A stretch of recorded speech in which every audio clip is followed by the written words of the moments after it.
Okay, Assalamualaikum and good day.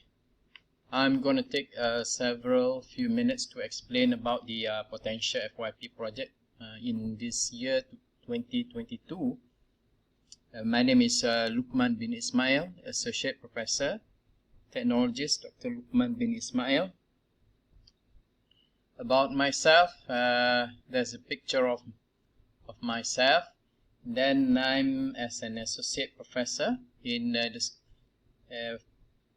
Faculty of Agro-Based Industry. I received a PhD in the area of Chemical and Process Engineering from Heriot-Watt University, Scotland in Edinburgh. I'm also the professional technologist, registered professional technologist with the Malaysian Board of Technology.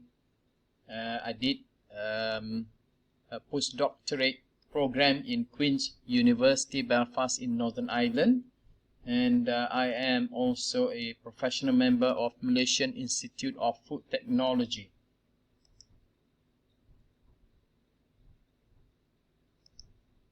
Okay.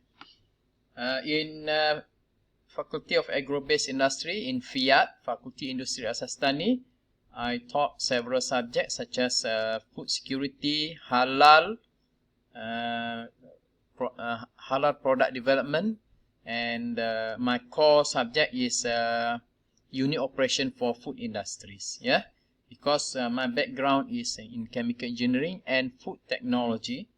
Thus, I am more focusing on the science and technology part of SBF, of food security program. Alright, you can access to my expertise area by going to the Google Scholar. You just key in Luqman Ismail, and then they will bring out the results, and then you can click on my expertise page like this. So you can see what are the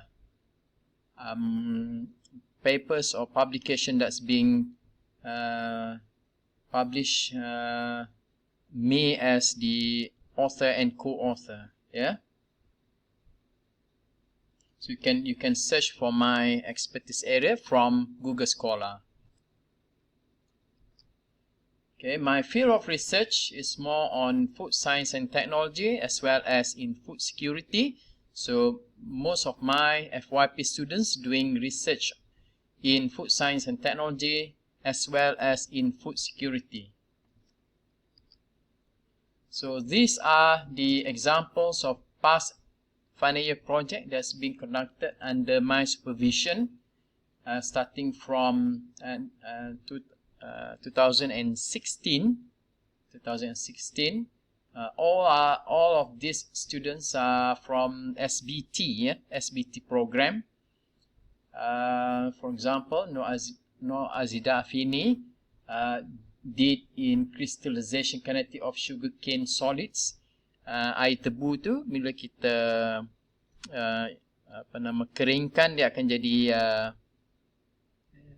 jadi pekat, dan kita akan sejukkan dia, dan kita akan buat kinetic study on the crystallization of the extract air tebu lah. Same with Nurul Mawaddah, solidification kinetic of gula Melaka. Instead of guna air tebu, dia guna gula Melaka, dissolve it in water, and then try to cool it down, and then do this solidification analysis. Because this is relevant to my PhD work, then try to explain the phenomena of crystallization and solidification using mathematical equation. Nur Nadia has extract essential oil from biji nangka to be used as an anti-wax agent in crude oil industry. Umi Shahira do the solidification kinetic of gula perang. Instead of gula Melaka, she used gula perang. Nur Shahira use pure sucrose and maltose and then do the solidification kinetics. So all this 1, 2, 3, 4 students are doing almost the same thing, except that the raw material is different. And then Muhammad Fitri is extract oil from biji rambutan and then use that as an anti-wax agent in crude oil. Afifah Roslan producing powder keropok lekor, and Nadira Shazana do the analysis on honey and then do the drying process of honey and then explain on the kinetics of drying.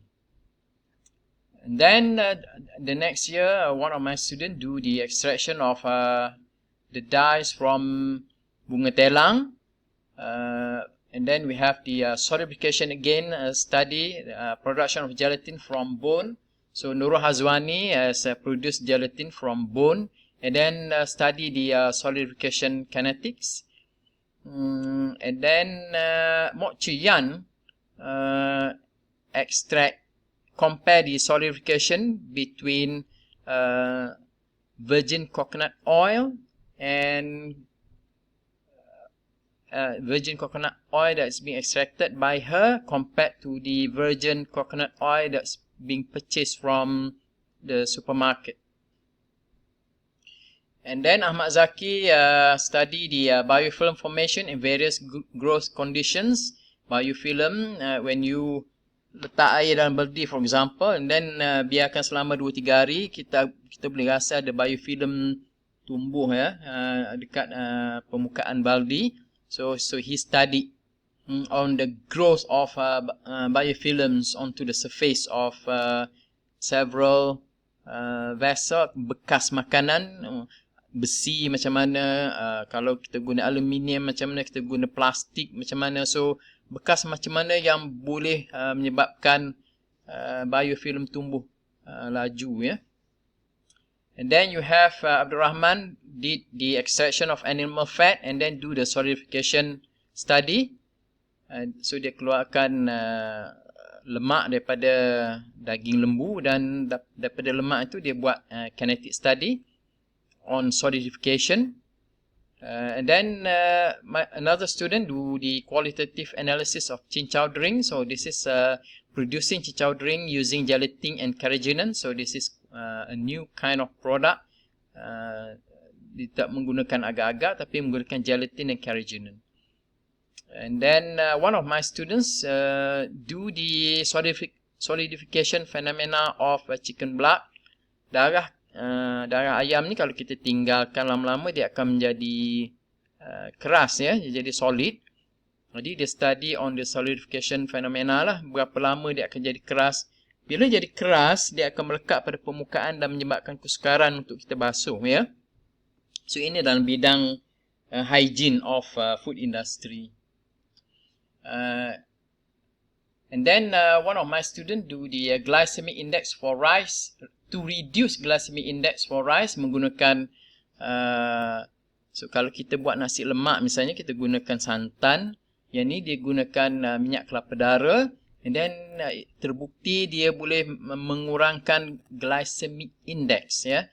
Dan so jadi beras tu dan nasi tu sesuai untuk digunakan oleh orang yang sakit kecil manis lah. So this title is suitable for food security on the how to produce a healthy food for the mass. And then you have extraction of virgin coconut oil through different treatment of coconut milk. Dia menggunakan crystallization, ada menggunakan fermentation just to extract more virgin coconut oil. Yang ni on the effect of heat process or the physical property of rice. Jadi kalau nasi ini kalau kita panaskan betul-betul, macam mana dia punya texture. Kalau kita slow cook misalnya, macam mana dengan dia punya texture. Kalau kita tambah garam ke misalnya, apa berlaku pada texture nasi tersebut. And then you have the effect of different parameter to produce virgin coconut oil. Juga ini adalah in the virgin coconut oil production. Then you have textural quality of soft bone using texture analyzer. Ini adalah satu projek baru. Jadi kalau kita masak dengan keadaan tertentu, jadi seolah macam kita nak produce ikan sardin lah. Tulang tu akan jadi lembut. Yeah. So we were analyzing using texture analyzer. The next is comparative of composition of nutrient content in BASF lava using Lowry and Kedar method. This is the protein analysis using this method, and then do the analysis comparing between these two methods. Ini food security field. And then you have monosodium glutamate effects on sebagai baja in when you grow paddy in a polybag. Ini food security. And then you have a social sign part of food security, prevalence and factors affecting food insecurity among UMK Jeli student. Ya, ini satu student buat social science punya area. And then you have fermentation of sawdust as feedstock for cattle. Ini kita nak gunakan serbuk kayu, buangan serbuk kayu, and then kita do the fermentation and then convert it into feed material for untuk lembu lah. And then yang tahun ni adalah effect of sources on quality of ikan tilapia. So ikan tilapia tu kita perap dengan sos-sos tertentu. So kita akan ukur dia punya texture, ukur apa yang berlaku terhadap quality in terms of color, in terms of texture, in terms of certain qualities lah of ikan tilapia, ya. In terms of protein denature. Okay, so those are the area that have been covered under my supervision. So for the year 2022, I have a suggestion of these titles, but not limited to, yeah. So I'm quite liberal in terms of title for FYP projects. So students can decide, and then we can discuss between student and supervisors what are the area of interest of the students. But these are my cadangan lah. This is my suggestion. Okay, number one is drying kinetics of so 2 is in terms of drying kinetics. Ini cuma kita gunakan bahan yang berbeza lah. Satu guna dairy drinks macam yogurt drinks ataupun any dairy drinks, ya. And then buah keranji, ya. So kalau kita extract jus ataupun extract daripada buah keranji, ini kita keringkan untuk buat serbuk buah keranji. So we study the drying kinetics. So the science part is the same. Kalau dua-dua student buat ni, the science part ni fundamental dia adalah sama. Cuma dia punya materialnya berbeza, ya. Ini saya suka student buat dalam bentuk group macam ni dah. Kalau ada masalah mereka boleh berbincang, ya. Ini untuk crunchy fruits extract. Yang ni drying on crunchy fruit powder, to produce powder daripada crunchy fruit tu. Kita biji crunchy tu dia memang ada moisture. So we study on the kinetics of the drying, ya. Because the kinetics of drying ni budak SPF ni memang kena belajar, ya. So drying kinetics semua ni, the science behind drying you will learn in FSE 40203. And then another suggestion is fermentation of sawdust to continue the project on serbuk kayu. You do the fermentation. And then you investigate effect of different type of wood. Kayu getah macam mana? Kayu kayu medan macam mana dia punya different condition after the fermentation. Ya, dia punya quality, dia punya texture, color, dia punya bau dan sebagainya, ya. Untuk tukar kepada